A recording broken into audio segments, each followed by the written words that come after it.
அப்போ அல்லாஹ்வே நம்ம எல்லாம் படைத்த இறைவனே பெண்களுக்கு உண்டான உரிமையை பற்றி வலியுறுத்தி சொல்லப்பட்டிருக்கும் போது இஸ்லாமிய மார்க்கத்தில் பெண்ணுடைய உரிமைக்கு என்ன பஞ்சம் இருக்க போகுது? இஸ்லாமிய மார்க்கம் முழு பெண் உரிமையை வழங்கக்கூடியதாக இருக்கு. இன்னும் சொல்லணும்னா இந்த சில வருடங்களா தான் பெண் உரிமை, பெண் பாதுகாப்பு என்றெல்லாம் பெண்ணியம் என்றெல்லாம் பேசுறாங்க. ஆனா 1400 வருடங்களுக்கு முன்பே அல்லாஹ்வின் தூதர் ஒட்டுமொத்த உலகத்துக்கும் பெண் உரிமைனா என்னன்னு பாடம் எடுக்கக்கூடியவங்களாக இருந்திருக்காங்க. எந்த காலகட்டத்து மக்களிடம் இருந்தாங்க? அந்த காலகட்டத்து மக்கள் பெண்களை எந்த அளவுக்கு இழிவாக கருதுனாங்க அப்படின்னா, நேரடியா சொல்லணும்னா அந்த மக்கள் பெண்களை ஒரு மனித பிறப்பாவே பார்க்கல. ரசூலா காலத்துல வாழ்ந்த அந்த ஜாஹிலியத் மக்கள் பெண்களை ஒரு மனித படைப்பாகவே பார்க்கல. ஆடு மாடுகள் போன்று பெண்கள் பார்க்கப்பட்டாங்க. ஒரு போக பொருளாக பெண்கள் பார்க்கப்பட்டாங்க. இரண்டாம் தர மனிதர்களாக பெண்கள் பார்க்கப்பட்டாங்க. பெண்களுக்கு உண்டான எந்த உரிமையும் அங்க வழங்கப்படல. அப்ப இந்த காலகட்டத்து மக்களிடம் அல்லாஹ்வின் தூதர் பெண் உரிமைனா என்னன்னு எடுத்து சொல்லக்கூடியவங்களாக இருந்தாங்க.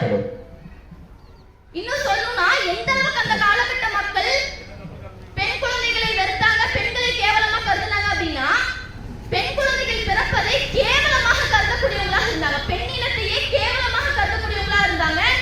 அதனால அவங்க பெண் குழந்தைகள் பிறப்பதை ரொம்ப கேவலமா கருதுனாங்க. இதை பத்தி அல்லாஹ் குர்ஆன்ல சொல்லி காமிக்கிறான். எந்த அளவுக்கு அல்லாஹ் சொல்லி காமிக்கிறான் அப்படின்னா, அந்த காலகட்டத்து மக்களுக்கு ஒரு பெண் குழந்தை பிறந்துருச்சுன்னா அவங்க முகமெல்லாம் அப்படி கருத்து போயிடுமா. அது நமக்கு இப்படி ஒரு கேவலம் நடந்துருச்சு அப்படின்னு சொல்லி அந்த காலகட்டத்து மக்களின் முகமே அப்படி மாறி போயிடும் அப்படின்னு அல்லாஹ் அந்த காலகட்டத்து மக்களின் அவங்க மனோநிலையை படம் பிடித்து காட்டுவதை போன்று அல்லாஹ் குர்ஆன்ல சொல்லி காமிக்கிறான். குர்ஆன்ல 16வது அத்தியாயத்துல 58வது வசனத்துல அல்லாஹ் சொல்லி காமிக்கிறான், வைதா புஷ்ரஹதுக்கும் பில் ஊஸா, அவர்களில் ஒருவருக்கு பெண் குழந்தைகள் பிறந்ததாக நற்செய்தி கூறப்பட்டால், வதல்ல வஜ்ஹுஹு முஸ்வத்தன் வஹுவ கலீம், அவரின் முகம் கருத்து விடுகிறது, இன்னும் அவர் கோபத்தை தன்னுள் அடக்கி கொண்டவராக ஆகிவிடுகிறார் அப்படின்னு நல்லா குர்ஆன்ல சொல்லி காமிக்கிறான். அப்ப எந்த அளவுக்கு அந்த மக்கள் இருந்தாங்க அப்படின்னா, ஒரு பெண் குழந்தை பிறந்துச்சுன்னா அவங்க முகமே கருத்து போயிடும். நமக்கு இப்படி ஒரு அநியாயம் நடந்துருச்சு அப்படின்னு அவங்க முகத்திலே அது தெரிஞ்சிடும். அப்படி கோபத்தை தன்னுள் அடக்கி கொண்டவங்களாக அந்த மக்கள் ஆயிடுறாங்க. இன்னும் எந்த அளவுக்கு அதை வெறுத்தாங்க பெண் குழந்தைய. ஒரு மனிதருக்கு அந்த காலகட்டத்துல அல்லாஹ்வின் தூதருடைய காலகட்டத்துல பெண் குழந்தை பிறந்துச்சுன்னு சொல்லி சொன்னா அவங்க மக்களிடமிருந்து மறைந்து வாழக்கூடியவங்களாக ஆயிடுவாங்க. வெளியில தலை காட்ட முடியாத அளவுக்கு அவங்களுக்கு கேவலம் நடந்துருச்சு என்ற அடிப்படையில அவங்க வெளியில தலை காட்ட மாட்டாங்களாம் அந்த காலகட்ட மக்கள். அந்த அளவுக்கு பெண் குழந்தைகள் பிறப்பதை வெறுக்கக்கூடியவங்களாக இருந்தாங்க. ரொம்ப மோசமாக பெண் குழந்தைகள் நடத்தப்பட்டாங்க. எந்த அளவுக்கு அவங்க பெண் வெறுப்பின் உச்சம், எந்த அளவுக்கு மாபாதக செயலை செய்யக்கூடிய அளவுக்கு அந்த மக்கள் போனாங்கன்னா, தனக்கு பிறந்த பெண் குழந்தையை தானே உயிருடன் புதைக்கக்கூடிய அளவுக்கு அந்த மக்கள் போகக்கூடிய ஒரு மாபாதக செயலை அந்த மக்கள் செய்யக்கூடியவங்களாக ஆயிட்டாங்க. எந்த அளவுக்கு பெண்களை அந்த காலகட்ட மக்கள் வெறுத்திருக்காங்க. தனக்கு பிறந்த பெண் குழந்தை, அந்த பச்சை குழந்தைய தானே உயிரோடு குளித்தோண்டி புதைச்சிருவாங்களாம். இந்த அளவுக்கு பெண்களை அந்த காலகட்ட மக்கள் வெறுக்கக்கூடியவங்களாக இருந்தாங்க. இந்த காலகட்டத்து மக்களிடத்துலதான் அல்லாஹ்வின் தூதர் அவர்கள் பெண் உரிமைனா என்ன என்பதை சொல்லிக் கொடுத்தாங்க. இப்ப நம்ம சமகாலத்துல பேசுறோம் பெண் உரிமை பற்றி, அது அவ்வளவு பெரிய விஷயம் கிடையாது. ஆனா இந்த காட்டுமிராண்டி காலகட்டத்தில் அல்லாஹ்வின் தூதர் அவர்கள் பெண் உரிமைனா என்ன என்பதை சொல்லிக் கொடுக்கக்கூடியவங்களாக இருந்திருக்காங்க. அவங்களுக்கு மட்டும் இல்ல, ஒட்டுமொத்த உலகத்துக்கும் பெண் உரிமைனா என்ன என்பதை பாடம் எடுக்கக்கூடியவங்களாக அல்லாஹ்வின் தூதர் இருந்தாங்க. அப்ப இந்த அளவுக்கு பெண் சிசு கொலைகளை குழி தோண்டி ஒதுக்கக்கூடிய மக்கள் இருந்தாங்க. இப்ப நம்ம வாழ்ந்து கொண்டிருக்கக்கூடிய இந்த சமகாலத்துல இந்த செயல்கள் நடக்குது இல்லைங்களா, முன்னாடி நடந்துட்டு இருந்துச்சு. அப்ப இதுக்காக நம்முடைய அரசாங்கம் என்ன திட்டத்தை கொண்டு வந்தாங்க? 1996ஆம் ஆண்டு நம்முடைய அரசாங்கம் ஒரு சட்டத்தை கொண்டு வந்தாங்க. என்னன்னா, ஒரு கர்ப்பிணி பெண் தன்னுடைய வயிற்றுக்குள்ள இருக்கக்கூடிய குழந்தையை ஸ்கேன் பண்ணா அந்த குழந்தை ஆனா பெண்ணா என்பதை சொல்லக்கூடாது. அந்த அட்டெண்டர், அந்த பெண்ணுக்கு கூட வர அந்த அட்டெண்டர் அதை கேட்க கூடாது, டாக்டரும் சொல்லக்கூடாது என்று கடுமையான சட்டம் போட்டாங்க. இந்த சட்டத்துக்கு எதிராக செயல்பட்டோம்னா அவங்களுக்கு கடுமையான தண்டனை வழங்கப்படும் என்பதை ஒரு எச்சரிக்கையாக அரசாங்கம் விடுத்தது. இது ஒரு தீர்வை கொண்டு வந்துச்சா இந்த பெண் சிசு கொலைக்கு? இது ஒரு தீர்வா பார்க்கப்படுச்சா அப்படின்னா மிகப்பெரிய கேள்விக்குறி. ஏன்னா தன்னோட குழந்தைய தன்னோட ரத்தத்தில் வளர்ந்த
குத்திலத். அல்லாஹ் குர்ஆன்ல சொல்றான், எந்த குற்றத்திற்காக கொலை செய்யப்பட்டா என்று அந்த பெண் குழந்தை விசாரிக்கப்படும் போது, உயிருடன் புதைக்கப்பட்ட பெண் குழந்தைகள் விசாரிக்கப்படும், என்ன குற்றத்திற்காக நீ கொலை செய்யப்பட்டாய் என்று அந்த பெண் குழந்தை விசாரிக்கப்படும் அப்படின்னு அல்லாஹ் குர்ஆன்ல சொல்லி காமிக்கிறான். இந்த வசனத்தை நம்ம ரொம்ப சிந்திக்க கடமைப்பட்டிருக்கோம். என்னன்னா, அல்லாஹ் வெறுமனே அந்த கொலை செஞ்ச அந்த பாவியை பார்த்து அல்லாஹ் கேட்கல, என்ன குற்றத்துக்காகப்பா நீ கொலை செஞ்ச, அந்த கொலை செஞ்ச பாவியை பார்த்து அல்லாஹ் கேட்கல. அல்லாஹ் யாரை பார்த்து கேட்கிறான்? நீ என்ன குற்றத்திற்காக கொலை செய்யப்பட்டாய் என்று அந்த பெண் குழந்தையிடம், அந்த கொல்லப்பட்ட பெண் குழந்தையிடம் அல்லாஹ் கேட்கிறான். அப்ப எந்த அளவுக்கு நம்ம சிந்திக்க கடமைப்பட்டிருக்கோம்னா, இந்த கேள்வி ஒரு பெண் சிசு கொலையை அந்த கொல்லப்பட்ட அந்த குழந்தையை பார்த்து மட்டும் அல்லாஹ் கேட்கக்கூடிய கேள்வி இல்ல, ஒட்டுமொத்த மனித சமூகத்தையும் பார்த்து அல்லாஹ் கேட்கக்கூடிய கேள்வி. நீ என்ன குற்றத்திற்காக கொலை செய்யப்பட்டாய் என்று. எந்த குற்றமும் அந்த குழந்தை செய்யல. ஒரு குழந்தை தன்னுடைய தாயோட கருவறையில 10 மாத காலம் அடைக்கலம் இருக்கு. அது பிறந்த உடனே அந்த தாயையும் தந்தையும் நம்பி இந்த உலகத்துல வரக்கூடிய குழந்தை பிறந்த உடனே பெண் குழந்தை என்பதற்காக உயிருடன் புதைக்கப்படுதுனா, அதுல அந்த பெண் குழந்தை செஞ்ச தப்பு என்ன, குற்றம் என்ன? ஒண்ணுமே இல்லை என்பதை இஸ்லாமிய மார்க்கம் எச்சரிக்கக்கூடியதா இருக்கு. இந்த அளவுக்கு அல்லாஹ் சொல்லிட்டு இன்னும் அந்த வசனத்துல கடுமையான எச்சரிக்கை அல்லாஹ் சொல்லி காமிக்கிறான். வாய்தல் மௌஊதத்து சுஇலத். இத நான் சும்மா விட்டுற மாட்டேன். அந்த உயிருடன் கொல்லப்பட்ட அந்த குழந்தை கொல்லப்பட்டுச்சு இல்லையா, அதை நான் சும்மா விட்டுற மாட்டேன். அல்லாஹ் என்ன சொல்றான்? கடுமையான எச்சரிக்கை இருக்கு. நியாய தீர்ப்பு நாள்ல நான் கடுமையான தண்டனை கொடுப்ப விசாரணை இருக்கு என்று அல்லாஹ் ஒட்டுமொத்த மனித சமூகத்துக்கு உரிய எச்சரிக்கை 1400 வருடங்களுக்கு முன்னாடி அல்லாஹ் குர்ஆன்ல சொல்லி காமிக்கிறான். அப்ப இப்ப குற்றம் குறையுமானா இப்பதான் குற்றம் குறையும். ஏன்னா ஒரு மனிதன் சக மனிதனை ஏமாத்திடலாம், ஒரு மனிதன் ஒரு மருத்துவரை ஏமாத்திடலாம். ஆனா நம்ம எல்லாம் படைத்த ரப்புல் ஆலமீனை, நம்முடைய இறைவனை நம்ம ஒருபோதும் ஏமாற்ற முடியாது. அப்ப அல்லாஹ் என்ன சொல்றான் இந்த வசனத்தின் மூலமாக? நான் கடுமையா இந்த மாபாவிக செயலை நான் விட்டுற மாட்டேன், கடுமையான எச்சரிக்கை இருக்கு என்பதை, கடுமையான விசாரணை இருக்கு என்பதை மனித குலத்திற்கு அல்லாஹ் எச்சரிக்கை செய்யக்கூடியவனா இருக்கான். இந்த சட்டத்தின் மூலமாக முதல்ல இஸ்லாமிய மார்க்கம் பெண்களுக்கு உண்டான பிறப்புரிமையை வழங்கக்கூடியதாக இருக்கு. இப்பதான் பிறப்புரிமையே வழங்கப்படுது. ஏன்னா அவங்க பெண் குழந்தை பார்த்தா உயிரோடு புதைக்கக்கூடியவனா இருந்தாங்களே அந்த காலகட்ட மக்கள். அப்ப இப்பதான் அந்த பெண் குழந்தைக்கு பிறப்புரிமையை இஸ்லாமிய மார்க்கம் வழங்கக்கூடியதாக இருக்கு இந்த வசனத்தின் மூலமாக. அது முடிக்கும் பெண் குழந்தைக்கு பிறப்புரிமையா அந்த அரபு காலகட்டத்தில் இல்லாம இருந்துச்சு. இன்னும் எந்த அளவுக்கு குழந்தைகளை பற்றி அல்லாஹ் சொல்லி காமிக்கிறப்போ 2 குழந்தையும் சமமாக அல்லாஹ் சொல்லி காமிக்கிறான். ஆண் குழந்தையை பத்தியும் அல்லாஹ் சொல்றான், பெண் குழந்தையை பத்தியும் அல்லாஹ் சொல்றான். 2யும் சமமாக அல்லாஹ் சொல்லி காமிக்கிறான். அல்லாஹ் குர்ஆன்ல சொல்றப்போ யஹகுலு மயஷாஉ இனாஸன் வ யஹகுலு மயஷாஅ தகுர். அங்க அல்லாஹ் பயன்படுத்தக்கூடிய வார்த்தை என்னன்னா யஹகு. யஹகுனா வஹபு என்ற செயல்ல இருந்து வந்த வார்த்தை தான் யஹகு. வஹப என்றால் பரிசளித்தான் என்று அர்த்தம். அப்ப அல்லாஹ் என்ன சொல்றான்? யஹகுலு மயஷாஉ இனாஸன் வ யஹகுலு மயஷாஅ தகுர். நான் ஆண்களுக்கு பெண் குழந்தைகளை தரேன், நான் ஆண்களுக்கு ஆண் குழந்தைகளை தரேன் அப்படின்னு அல்லாஹ் இந்த 2 குழந்தைகளையும் சரிசமமாக அல்லாஹ் சொல்லி காமிக்கக்கூடியவனாக இருக்கான். அப்போ ஒருத்தவங்களுக்கு பெண் குழந்தைகள் பிறந்துச்சுன்னா அதுல அவங்களுக்கான அவங்க தப்பும் செய்யல, அவங்களுக்கு என்ன நன்மை இல்லை, அது அல்லாஹ்வின் புறத்திலிருந்து வழங்கப்பட்ட ஒரு பரிசு. அதே போலதான் ஒருத்தவங்களுக்கு பெண் குழந்தைகள் வழங்கப்பட்டாலும் அது அப்படிதான் அல்லாஹ்வின்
இஸ்லாமிய மார்க்கம் அடுத்த கட்டத்துக்கு உண்டான சிறப்பையும் வழங்குது. ஒரு பெண் பருவ வயதை அடைந்ததுக்கு அப்புறமா அடுத்த ஸ்டேஜுக்கு வருவாங்க. அது என்ன ஸ்டேஜ்? திருமணம் பண்ணி வைக்கக்கூடிய ஒரு காலகட்டம் வரும் அந்த பெண்ணுக்கு. அப்ப இஸ்லாமிய மார்க்கத்தை பொறுத்த வரைக்கும் ஒரு பெண்ணை ஆணுக்கு பிடிச்சிருந்துச்சுன்னா உடனே அந்த ஆண் வந்து தகாதரியா திருமணம் பண்ணிட முடியாது. இஸ்லாமிய மார்க்கம் அதுக்கு அனுமதி கொடுக்கல. முதல்ல ஒரு பெண்ணை பிடிச்சிருந்துச்சுன்னா அந்த ஆண் பெண் கிட்ட சம்மதம் கேட்கணும். அப்படி திருமணத்துக்கு உண்டான சம்மத உரிமையை இஸ்லாமிய மார்க்கம் வழங்கக்கூடியதாக இருக்கு. எந்த அளவுக்குன்னா அல்லாஹ்வின் தூதர் முஹம்மது நபி ஸல்லல்லாஹு அலைஹி வஸல்லம் ஒரு காலத்துல ஒரு பெண் வந்து முறையிடுறாங்க, அல்லாஹ்வின் தூதரே, என்னுடைய தந்தை எனக்கு விருப்பம் இல்லாம திருமணம் செஞ்சு வச்சுட்டாரு, எனக்கு இந்த திருமணத்தில் விருப்பம் இல்ல அப்படின்னு தெரிவிக்கிறாங்க. அல்லாஹ்வின் தூதர்கிட்ட கோரிக்கை வைக்கிறாங்க. அப்ப அல்லாஹ்வின் தூதர் என்ன பதில் சொல்லிருப்பாங்க? அம்மா, உன்னுடைய தந்தை உனக்கு என்ன பண்ணாலும் நல்லதா பண்ணிருப்பாரு, நீ போய் உன் கணவனோட வாழலாம் அப்படின்னு அல்லாஹ்வின் தூதர் சொன்னாரா? இல்ல. கல்லானாலும் கணவன், புல்லானாலும் புருஷன், உன் கணவனோட சேர்ந்து வாழுமா அல்லாஹ்வின் தூதர் சொன்னாரா? இல்ல. அல்லாஹ்வின் தூதர் என்ன சொன்னாரு? ஃபரத்து நபியி நிகாஹி, அந்த திருமணத்தை அல்லாஹ்வின் தூதர் ரத்து செய்யக்கூடியவராக இருந்தார். 1400 வருடங்களுக்கு முன்னாடியே திருமணத்துக்கு உண்டான சம்மத உரிமையை இஸ்லாமிய மார்க்கம் வழங்கக்கூடியதாக இருக்கு. இப்ப நம்ம வாழ்ந்துட்டு இருக்கக்கூடிய இந்த 100 வருஷத்துக்கு முன்னாடி கூட திருமணத்துக்கான சம்மதம் பெண்களுக்கு கேட்கப்படாது, அந்த உரிமை தரப்படல. ஆனா 1400 வருடங்களுக்கு முன்னாடியே சம்மதம் இல்லாம ஒரு பெண்ணுக்கு திருமணம் நடந்துச்சுன்னா அந்த திருமணம் செல்லாது என்று பெண்ணுரிமை போற்றக்கூடிய பெருமானாராக அல்லாஹ்வின் தூதர் அதை அறிந்து செயல்படக்கூடியவராக இருந்தார். சரி, அப்புறம் அந்த பெண்ணுக்கு அந்த ஆணை பிடிச்சிருச்சு, திருமணத்துக்கான சம்மதத்தை தெரிவிச்சிட்டாங்க. சரி, அடுத்த திருமணமான்னு பார்த்தா அடுத்த உரிமையை இஸ்லாமிய மார்க்கம் வழங்கக்கூடியதாக இருக்கு. அடுத்த என்ன உரிமை? மஹர் எனும் மணக்கொடை உரிமை. ஒரு ஆணுக்கு பெண்ணை பிடிச்சிருச்சுன்னா அந்த ஆண் பெண் கிட்ட வந்து கேட்கணும், அம்மா உன்னை எனக்கு பிடிச்சிருக்கு, நான் உனக்கு எவ்வளவு மஹர் தரணும், மணக்கொடை தரணும் என்று அந்த பெண் கிட்ட கேட்கணும். அல்லாஹ் குர்ஆன்ல இத பத்தி சொல்லி காமிக்கிறப்போ வாக்கும் நிசா சதகாத்திஹின்ன நிஹ்லா, பெண்களுக்கு அவர்களுடைய மணக்கொடையை மனமார்ந்து கொடுத்துருங்க அப்படின்னு அல்லாஹ் குர்ஆன்ல சொல்லி காமிக்கிறான். அப்ப இந்த அளவுக்கு மஹர் என்னும் மணக்கொடை உரிமையை இஸ்லாமிய மார்க்கம் வழங்கக்கூடியதாக இருக்கு. ஆனா இன்னைக்கு நிலைமை அப்படி தலைகீழா மாற்றப்பட்டிருக்கு. இன்னைக்கு ஒரு பெண் பொறுக்குவேலையே கேட்டாலும் கொடுத்து திருமணம் பண்ணுங்க என்று சொல்லப்பட்ட மார்க்கத்துல இன்னைக்கு அப்படியே ஆப்போசிட்டா வரதட்சணை வாங்கி திருமணம் செய்யக்கூடிய ஒரு கொடுமை நடக்குது. ஆனா அதுக்கும் இஸ்லாமிய மார்க்கத்துக்கும் எந்த சம்பந்தமும் இல்லை. இப்ப உதாரணத்துக்கு ஒரு மருத்துவர் ஆல்கஹால் குடிக்கிறாரு அப்படின்னா நம்ம உடனே மருத்துவ அறிவியல் தப்பு என்று சொல்லுவோமா? சொல்ல மாட்டோம். அது தனிநபர் சார்ந்த குற்றம். அதே மாதிரிதான் இஸ்லாமிய மார்க்கத்துக்கும் இவங்க வரதட்சணை வாங்குவதற்கும் எந்த சம்பந்தமும் இல்லை. தனிநபர் செஞ்ச அந்த குற்றம் தனிநபரை தான் சார்மையோடைய இஸ்லாமிய மார்க்கம் அதுக்கு பொறுப்பேற்காது. அல்லாஹ் சொன்னது என்ன? நீங்க மலையளவு அந்த பெண் வந்து ஒரு பொறுக்குவியலையே கேட்டா கூட அதை கொடுத்து திருமணம் செய்யக்கூடியவங்களாகத்தான் இருக்கணும் ஆண்மகன். அப்ப இந்த அளவுக்கு மஹர் என்னும் மணக்குடை உரிமையை இஸ்லாமிய மார்க்கம் வழங்கக்கூடியதாக இருக்கு. சரி, இப்போ திருமணத்துக்கான சம்மதம் வழங்கப்பட்டாச்சு, மஹர் உரிமை மஹர் தொகை பேசப்பட்டாச்சு, திருமணம் ஆகுது. அந்த திருமணம் செஞ்சு வைக்கக்கூடிய அந்த மனைவியை பற்றி அல்லாஹ் குர்ஆன்ல எப்படி தெரியுமா அந்த கணவருக்கு சொல்லி தரான்? எந்த அளவுக்கு அல்லாஹ் அந்த மனைவியை பற்றி கணவருக்கு சொல்லி தரான்னா, உங்களிலிருந்தே நான் உங்களுக்கு உங்களுடைய மனைவியை படைச்சிருக்கேன், நீங்கள் அமைதி பெறுவதற்காக அப்படின்னு அல்லாஹ் குர்ஆன்ல சொல்லி காமிக்கிறான். எந்த அளவுக்கு அல்லாஹ் வார்த்தையை பயன்படுத்துறான்? லா தஸ்குனு இலைஹா. அல்லாஹ் சொல்றான், நீங்க உங்களிலிருந்தே உங்கள் மனைவியை நான் படைச்சிருக்கேன், நீங்கள் அமைதி பெறுவதற்காக சொல்லி அல்லாஹ் சொல்லி காமிக்கிறானே. இன்னைக்கு மனிதர்கள் அமைதி வேணும் என்பதற்காக லட்சங்களை செலவு செய்யக்கூடியவங்களாக இருக்காங்க. லட்சங்களை செலவு செஞ்சாலும் அவங்களுக்கான அமைதி கிடைக்கிறது இல்லை. ஆனா அல்லாஹ் என்ன சொல்றான்? உங்கள் மனைவியிடம் உங்களுக்கான அமைதி இருக்கு அப்படின்னு சொல்லி மனைவி எனும் பெண்ணின் உரிமையை இஸ்லாமிய மார்க்கம் வழங்கக்கூடியதாக இருக்கு. அப்ப இஸ்லாமிய மார்க்கத்தை அடிப்படையாக கொண்டு செயல்படக்கூடிய ஒரு மனிதர், இந்த குர்ஆனை படிக்கக்கூடிய ஒரு மனிதர் மனைவியை ஒரு அடிமையா பார்க்க மாட்டாங்க. மனைவியை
மூன்றாவது இடத்தையும் அல்லாஹ்வின் தூதர் அவர்கள் உம்முக்கு, உன்னுடைய தாய் தான் என்று 3 இடத்தையும் தாய்க்கு கொடுத்து தாய் என்னும் பெண்ணின் உரிமையை உறுதிப்படுத்தக்கூடிய மார்க்கமாக இஸ்லாமிய மார்க்கம் இருக்கு. இன்னும் எந்த அளவுக்கு அந்த தாய் என்னும் பெண் வயோதிக பருவத்தை அடையும் போது கூட அந்த தாய் என்னும் பெண்ணை நோக்கி உஃப் என்று கூட சொல்லிடாத, சீன் கூட சொல்லிடாத என்று இந்த அளவுக்கு தாய் என்னும் பெண்ணின் உரிமையை இஸ்லாமிய மார்க்கம் வழங்கக்கூடியதாக இருக்கு. நீங்க நினைக்கலாம், என்ன பெண்ணோட உரிமையை பத்தி பேசுறோம்னு சொல்லி தாயை பத்தி பேசுறீங்க, சகோதரியை பத்தி பேசுறீங்க, குழந்தையை பத்தி பேசுறீங்க அப்படின்னு நினைக்கலாம். இன்னைக்கு நம்ம என்ன நினைச்சிட்டு இருக்கோம்?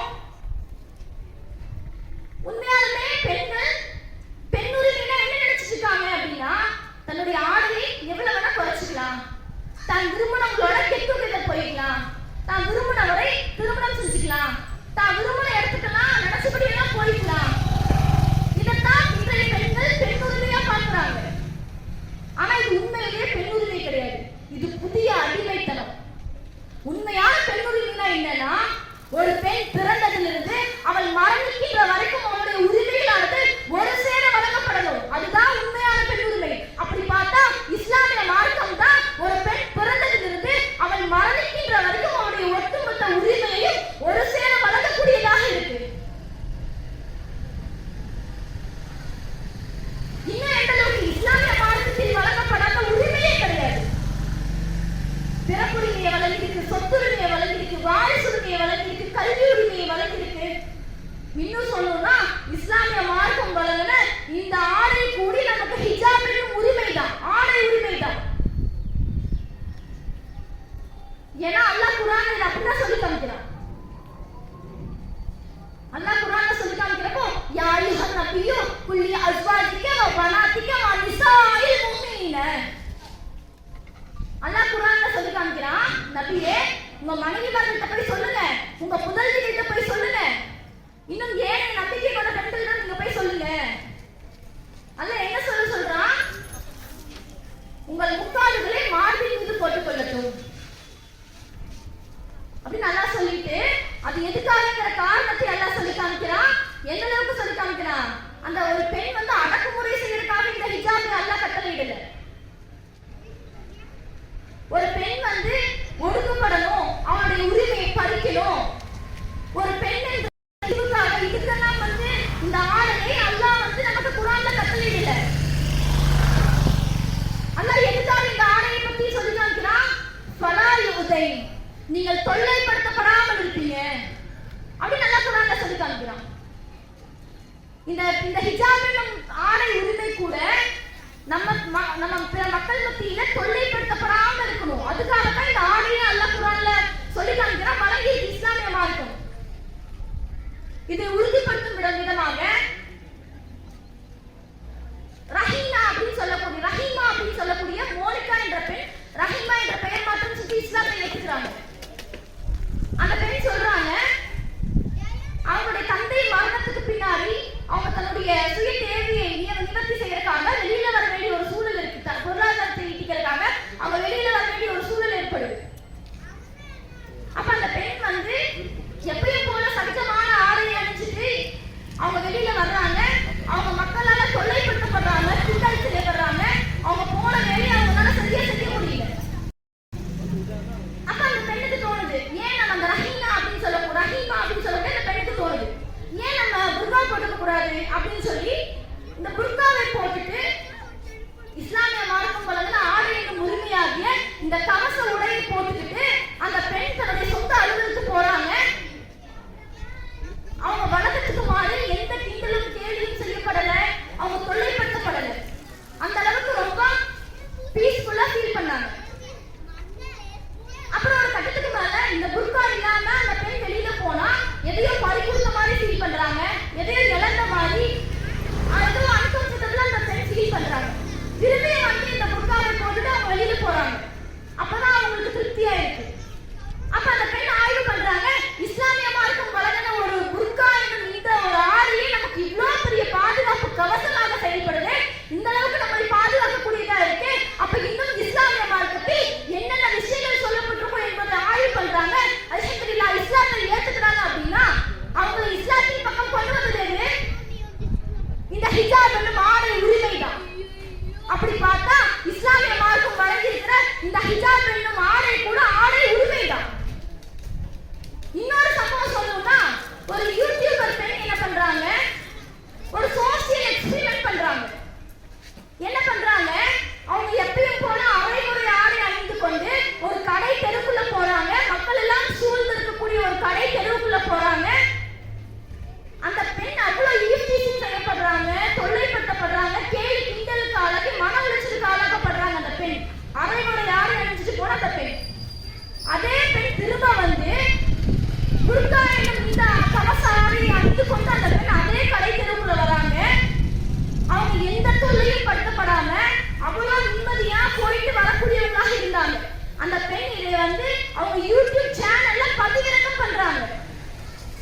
வழிபாட்டு உரிமையை பெண்களுக்கு வழங்கக்கூடியதாக இருக்கு.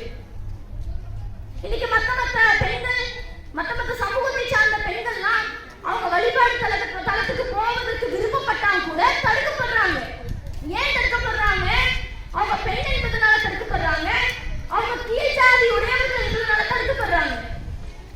ஆனா அல்லாஹ்வின் தூதர் முஹம்மது நபி ஸல்லல்லாஹு அலைஹி வஸல்லம் அவர்கள் ஆண்களை பார்த்து சொல்றாங்க, கணவன்மார்களை பார்த்து சொல்றாங்க, உங்க மனைவி வழிபாடு தலத்திற்கு பள்ளிவாசலுக்கு செல்வதற்கு உங்களிடம் அனுமதி கேட்டா நீங்க அனுமதி கொடுங்க என்று சொல்லக்கூடியவர்களாக இருந்தாங்க. இந்த அளவுக்கு பெண்களை போற்றக்கூடிய பெருமானாராக அல்லாஹ்வின் தூதர் இருந்திருக்காங்க. இன்னைக்கு நம்ம மனைவியா இருக்கக்கூடியவங்க கணவனின் கட்டுப்பாட்டில் இருக்கக்கூடியவங்களா இருப்போம். அப்படி கட்டுப்பாட்டில் இருக்கக்கூடிய அந்த கணவரிடமே அல்லாஹ்வின் தூதர் சொல்றாங்க, உங்க மனைவி பள்ளிவாசலுக்கு போறதுக்கு அனுமதி கேட்டா நீங்க மறுக்க கூடாது, அனுமதி கொடுக்கணும் என்று கட்டளையிட்டு இருக்காங்கன்னா இந்த அளவுக்கு வழிபாட்டு உரிமையை இஸ்லாமிய மார்க்கம் பெண்களுக்கு வழங்கக்கூடியதாக இருக்கு. இந்த இஸ்லாமிய மார்க்கத்தை பொறுத்த வரைக்கும் அல்லாஹ்வை வணங்குகின்ற விஷயத்துல எல்லாம் ஆண் பெண் என்ற பாகுபாடு கிடையாது.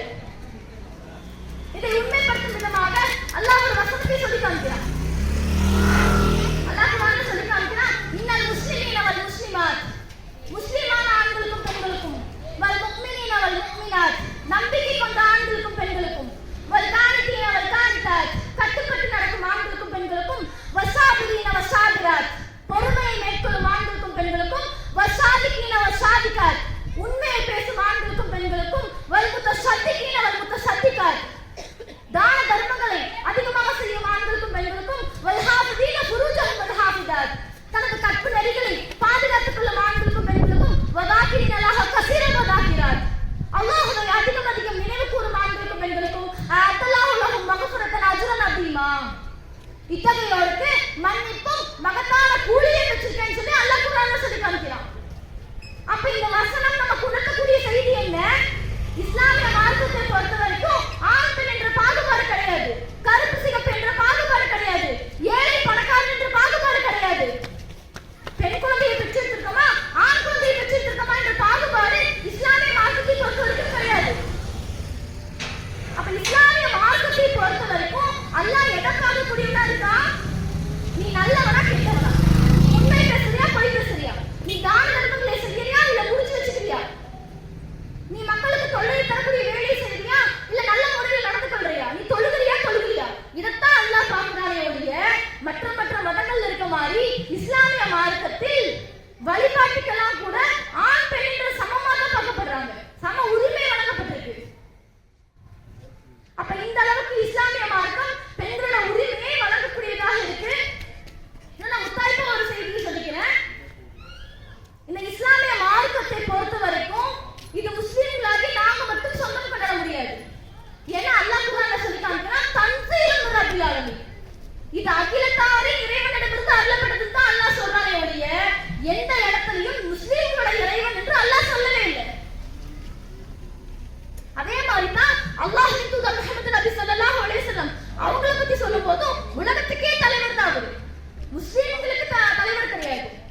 உஸ்வத்துல் ஹஸனா, இந்த நபியிடம் அழகிய முன்மாதிரி இருக்கு சொல்லப்படுச்சுன்னா அது இஸ்லாமியர்களுக்கு மட்டும் கிடையாது, ஒட்டுமொத்த மனித குலத்துக்கும் தான் அல்லாஹ்வின் தூதர் இடத்தில் முன்மாதிரி இருக்கு. ஒட்டுமொத்த மனித குலத்துக்கும் தான் அல்லாஹ்வின் தூதர் தலைவர். அதே போன்றுதான் இந்த இஸ்லாம் பெண்களுக்கு வழங்கின உரிமைகளும் இஸ்லாமிய பெண்களுக்கு மட்டும் வழங்கப்பட்ட உரிமை இல்ல, ஒட்டுமொத்த பெண்களுக்கும் தான் அல்லாஹ்வின் மார்க்கம் அல்லாஹ்வின் உரிமையை வழங்கியிருக்கான். இப்படி உலகத்தில் இருக்கக்கூடிய ஒட்டுமொத்த பெண்களுக்கும் இஸ்லாமிய மார்க்கம் வழங்கியிருக்கக்கூடிய இந்த பெண் உரிமையை தெரிஞ்சு கொண்டு அதை செயல்படுத்தக்கூடிய, அதை பயன்படுத்தி